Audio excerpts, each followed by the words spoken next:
नमस्कार स्वागत करुछि आज मुख्य गुरुत्वपूर्ण खबर को आपण मानकु एबे आमर हस्तगत होइतिबा खबर रहिछि पाणीपाग संपर्कित वर्षा संपर्कित राज्यर केउ केउ स्थान को रहिछि प्रबल वर्षार संभावना एवं मौसुमी आगमन सत्वे राज्यवासी किभଳି भाबरे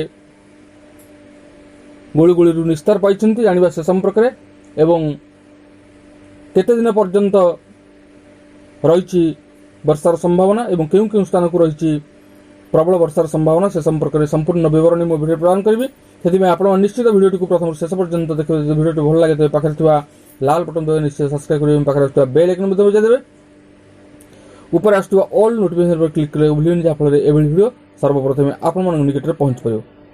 तेज आसतु जाना आज पाणीपाग संपर्कित विशेष गुरुत्वपूर्ण सूचना।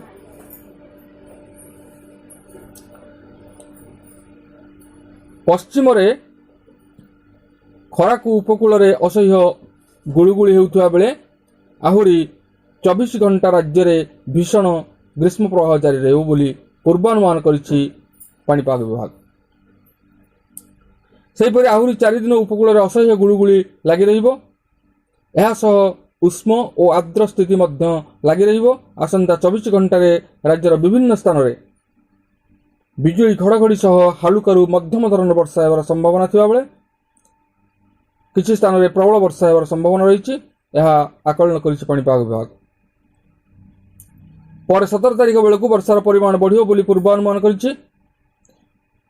विशेषकर दक्षिण ओडिशार विभिन्न स्थान रे वर्षार संभावना रही। नयागढ़ कलाहांडी कंधमाल रायगड़ा गजपति गंजाम जिले में गोटे किंबा दुईटी स्थान में प्रबल वर्षा हो पारे।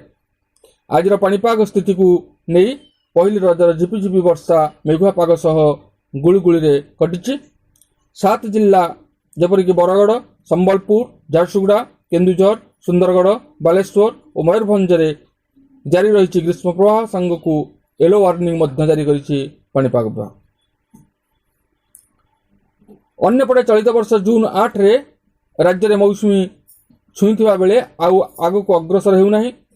ओडिशा छुईबा परे दक्षिण पश्चिम मौसुमी वायु मालकानगिरी किछि अंचल रे छुईथिला। वर्तमान यह कोरापुट मालकानगिरी रे सक्रिय रहिछि।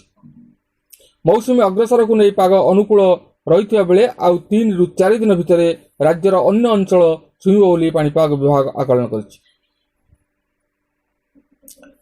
सेपटे गत 24 घंटा 8टी सहर में ग्रीष्म प्रवाह जारी रहिथिबा बेले झारसुगुड़ा सर्वाधिक 43.4 डिग्री तापमात्रा रेकर्ड करा जायछि।